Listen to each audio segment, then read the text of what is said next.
This is UCLA Newsweek, October 20th, 2010.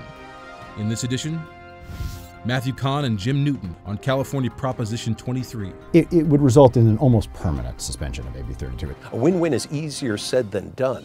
And in brief, treating gambling addiction, the scholarship of gang prevention, and a new home for life sciences.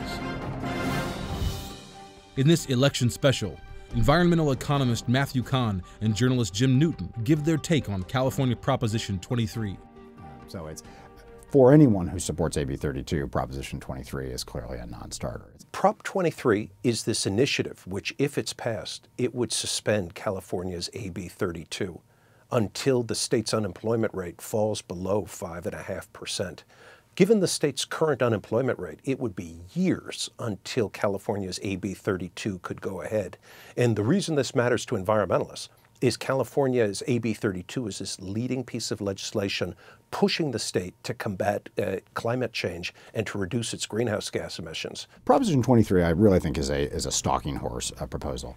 It is, if you look at the definition that it uses, the criteria it uses by which to suspend AB 32, it would result in an almost permanent suspension of AB 32. It's very hard to imagine AB 32 the economy ever being so robust for so long that AB 32 could be allowed to take effect. And frankly, the reason that they're arguing it as a suspension rather than as a repeal is that they know that AB 32 is popular and that environmental protection and greenhouse gas measures are popular in California. Governor Schwarzenegger has gotten a lot of credit, deservedly, for having supported a really ambitious environmental agenda in the state. So at the heart of AB 32 is we produce greenhouse gas emissions in many ways, in our buildings, in our vehicle sector, in agriculture, in how we generate electricity. So for every part of our economy, the Air Resources Board, who has the regulatory authority, the Air Resources Board is designing incentives and policies to try to find the sweet spot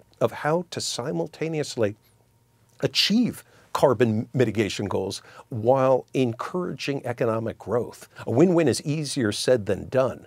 But this Prop 23 would bring all of this to an end. The folks who are supporting the suspension of AB 32 would support the repeal if they thought they could get it through, and they can't. So instead what they've done is they've devised a measure that would effectively repeal it while nominally suspending it. Prop 23 passes, California won't be a world leader in reducing its greenhouse gas emissions for a long time. And now, a look at more developments at UCLA. The UCLA Gambling Studies Program and the state of California have partnered to offer free, evidence-based treatment to problem gamblers in the state. The program is now enrolling qualified applicants. The UCLA Department of Social Welfare and the School of Public Affairs is launching a year-long speaker series titled Gangs: Strategies to Break the Cycle of Violence. Notables such as Sheriff Lee Baca and Father Greg Boyle of Homeboy Industries will focus on current knowledge of gang operations, intervention strategies, and policy recommendations.